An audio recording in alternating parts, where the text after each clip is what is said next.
back to Stage Jitsu. On today's video, we are going to go over 5 common mistakes people do inside of close guard. Okay, so the first mistake is going to be not sitting on your heels. So I'll see a lot of beginner white belts that they'll do this, right? They'll come off their heels. The problem with doing that is that you have just no balance, you have zero balance. So if I stand up like this, all he has to do is pull with his legs, and I'm just going to be launched. Okay, so you have to make sure you have good stability inside the close guard. So generally your posture should be in 3 positions. Either in what I call samurai posture, where you're just sitting nice and upright, butt to heel. Safety position, which is forehead to the stomach, hands on the biceps, or the third one is just staying all the way up with my feet straight. But for today, first thing I want to, again, do not come off your heels. The only time you want to come off your heels is if you have your hands at least stationary on your chest. But if I'm just doing this like that, and I sit often, and I can tell them every time, it's like, guys, the balance is off. Because he just, again, if he pulls with his legs, I'm just going to swing and I'm going to fall.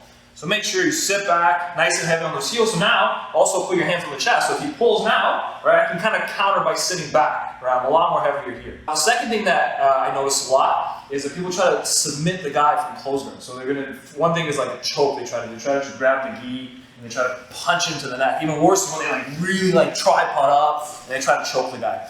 You know, and the thing is, the problem is some guys, if they're big and strong, they might actually get 1 or 2 successful submissions from it. But it's not a good move at all, it's just horrible. The only thing you want to do from close guard is just escape close guard. That's my only goal, just get out of close guard, making sure that I'm under as little attack as possible. So if I'm doing all this stuff, the first thing you probably will notice, if you've done jiu-jitsu for just a little bit, is there's like a simple armbar. Like any kind of guy will just go right for the armbar and like, oh, that's pretty much it, game over.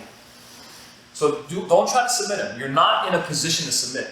His options are like, he has like 100 things he can do, submission-wise, and I have really 1 or 2 lowest percentage possible. So don't try to choke. I've seen some guys try to like submit the guy's hands. Don't do any of that. All you want to do is sit back, or any of the 3 postures I was kind of talking about.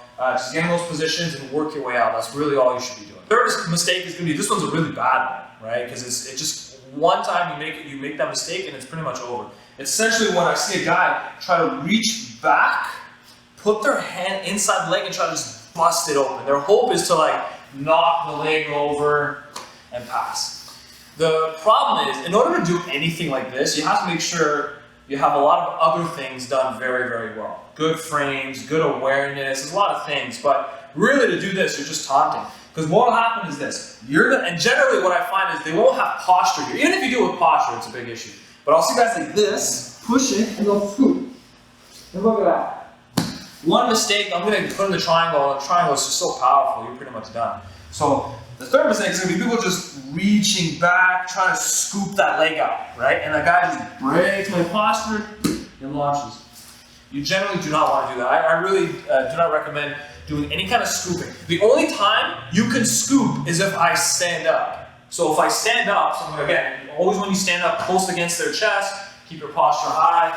1, 2. Now, once I posture up, now if I scoop, right, if he tries to launch for that triangle, he's just gonna fall. So if I pop those legs open and he tries to launch for a triangle, it's just, he doesn't have enough height. So that's the only time I'm gonna ever say it's gonna be safe to scoop a leg, is when you're standing all the way up, posture nice and high, then you can reach back. And this freehand, people usually ask what to do. You can grab onto cuffs, you can just keep it free, right? But then scooping is totally fine, you're gonna be okay. But one more time, if I'm down here and I try to scoop, right, big palm, you're just gonna get triangle, right? So don't even bother with it. Fourth mistake is gonna be actually off of a technique. So the technique is basically just pulsing against the chest, both hands, have one knee go in the center of his butt, have the other leg go wide, or push down on his knee. I don't want to go too much into that, but basically one thing I've noticed that people will do, they'll even do this thinking that they can pry the leg open. So when they'll push with the hand, they'll feel like if they can't use one hand, they're going to use both. So they're going to put both hands on the knee and then push down on it. The problem is I have no frame supporting my posture. So if I'm like this and he pulls me down, you'll actually find the worst case scenario to be he can take your back. So again, always prioritize your posture. Posture is very big, so always make sure you have good height, hand always framing on your partner, just so when he pulls you, right, if he tries to pull me, right, I'm good to go, I can frame on him. Then I can start addressing the legs, but don't get tempted to think that, okay, if I use both my hands, it's going to be even better. It's not going to be better, because now he'll just pull you and then it's going to be the worst case scenario. Now, for the 5th mistake, this one's like an oddly specific mistake. It's hard to catch when you're first starting to train, but basically, you're going to be caught in sort of, so sometimes I call it like the dead zone. And the dead zone is basically, so I have the tall posture, so we have samurai posture, safety position or safety posture with my forehead down, hands on the biceps, or standing posture, I'm standing on my feet. If you are in that in-between, right over here, so not all the way down, not all the way up, in that in-between range, there's so many things that can happen. It's unbelievable. Triangles can happen. You can do what's called a punch triangle, which just punches my wrist. Perfect, just like that. What an arm bar, anything really. Like any sort of attack happens from that in-between range, right? Guillotines, anything. So always understand that if you're in this center position, all of a sudden the attacks go through the roof. So you have to remember, stay within those three, right? You got the samurai posture, safety posture, and then you have standing posture, but not in the dead zone. The dead zone is kind of like in this region here. Did you say something? Yeah. I talk, apparently. Yeah? I'm putting that in there. Thank you very much for watching, guys. I hope to see you on the next video.